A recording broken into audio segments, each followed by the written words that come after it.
How's it going, everyone? Good morning. Today is a beautiful fall day out here in Minnesota. So it's an exciting day as well because last night I actually got my wheels in, and so I want to show you what I got.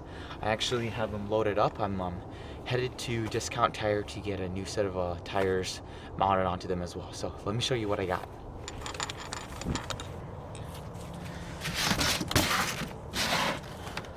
So guys, I decided to go with a set of wheels from Summit Off-Road. These are there you go, matte bronze Raptor wheels. So these are 17x9 with a -12 offset.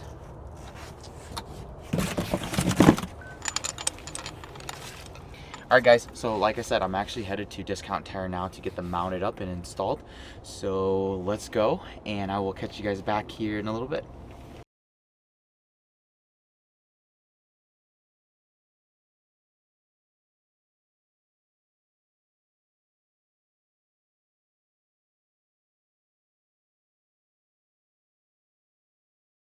Okay guys, so that was yesterday when I went to Discount Tires to get the wheels and tires mounted. Unfortunately, I didn't have time to continue the vlog yesterday, so I'm gonna go ahead and pick it up today. It's still really cold here in Minnesota, but let me show you what I got on my 4Runner. Here we go. So I decided to go with a pair of Raptor wheels from Summit Off-Road Wheels. These are the matte bronze. They are a 17x9 with a -12 offset. So these are awesome. They're wrapped in a 285/70/17 Falcon Wild Peak AT3s. I've only had them on for about, I don't know, 20 miles or so, but they sound really good so far. Not a lot of road noise from them. These are the P-rated ones though, so I did not go with a E-rated. I believe these are about 46 pounds. 46 pounds, I think, the P-rated ones. The wheels are 21 pounds, so they're not substantially heavier than the stock ones. I know for sure if you were to go up to E, they're about 56, 57 pounds. Definitely too heavy for what I'm going to be doing, and I've heard a lot of really good reviews on the P-rated ones as well, so I decided to go with the P-rated ones. But yep, definitely fills out the wheel well. Looks really good, guys, with the Eibach lift in there too. Here's the other side. Really dirty right now. Needs a wash, but I've only noticed a little bit of rubbing. I haven't done a full lock test, so I'm not really quite sure if it's rubbing anywhere yet, but yeah, looks good, guys. Looks real good. With the -12 offset, you can see pokes out just a little bit.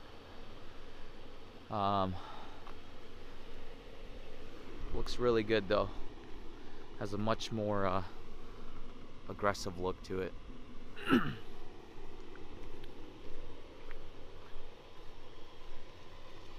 Yep, got the red lug nugs in there too.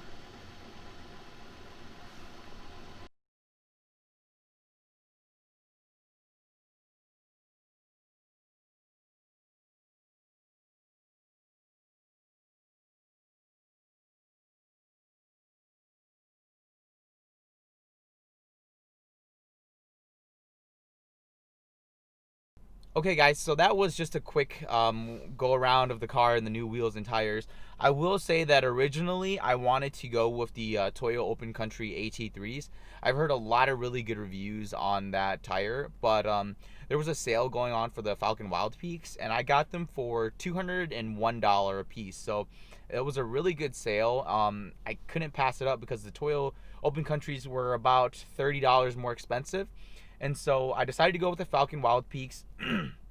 I will say that there was a little bit of a hiccup. It took me a while longer to get these tires and wheels mounted because I had ordered a set of these wheels from Summit Off-Road, and the original set that I got was actually miscolored. So two of them were this like really brownish bronze, and then the other were more of the, like a matte bronze, and it was really weird. So I had to email them.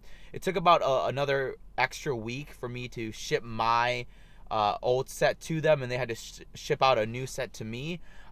They were really good to work with. It was really odd to see that, type of quality control, but I emailed them and they responded right away. They sent me a new one. They gave me a return label. They were awesome to work with. And so I think they still have a sale going on right now. I don't know. When I had gotten these wheels, they had the fall sale going on, and it was $150 off any set of 4 wheels. So check them out, guys. They're great to work with. I think they're based out of California, if I'm not mistaken, but they have really good looking wheels, really reasonably priced. They're super lightweight, and so check them out. Summit Off-Road Wheels. I will give you guys another update in a couple days on the rubbing. So I'm going to go and actually do a test right now just to see if it's rubbing on full lock, reverse, and stuff like that. So I'll give you guys an update. I'm hoping that I don't need to do a body mount chop, but if I do, then you got to do what you got to do. So anyways, guys, thank you for tuning in. I know that I haven't made a video in quite a while, but I got some stuff planned, and so I'll see you guys in the next video. Bye-bye.